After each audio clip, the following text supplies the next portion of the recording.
Hello, hello. This is Dr. Kevin from the New Renaissance. And if there's a peacemaking or a fence mending gender, you know it. It's got to be females, right?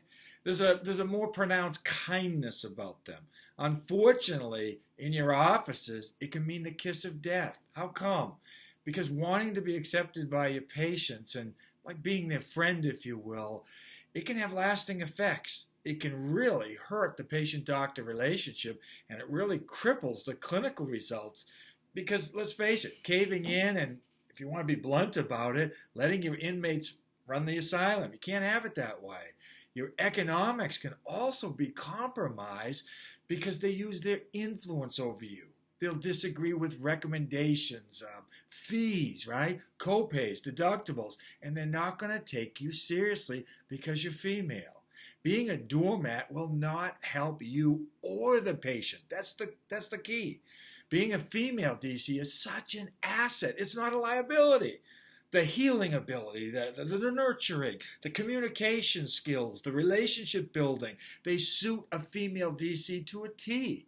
Some of the behaviors and habits that don't fit, okay, are letting others, like insurance companies, patients, CAs, spouses sometimes, in-laws, tell you what to do. It's not going to help. You're the doctor. And being the doctor, you need to be treated as such. Letting go of other people's expectations and opinions is not easy, but it can happen. It's doable. From my experience of coaching hundreds of female DCs, you know exactly what you want in practice, but you just need a little bit of help to get there, yes?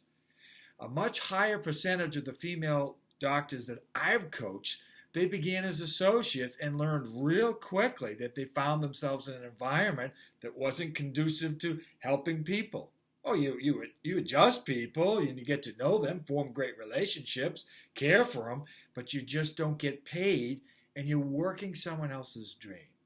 At the beginning of your associateship, you're just happy to have a place to go to. You're like, this is so exciting, it's great. But after a short period of time, it seems like you're in prison. And all your passion and the dream that got you into chiropractic begins to dry up. In other words, you settle. You're compromised. The world at large says you can't be ultra successful, rather, and have a great family life. It's one or the other. It's not true. Finding your authentic voice allows you to practice the way you choose to, okay? It also gives you the freedom to participate or opt out of insurance dependency. How about care above and beyond back and neck pain? How about things like kids, difficult cases, wellness, etc.? If you're ready to claim your voice, your authentic voice, and practice the way you choose, allow me to help. Set up a time where we can have a video chat or a phone call. You've held your tongue long enough. Yes? Thanks for tuning in. This is Dr. Kevin. Hope to hear from you.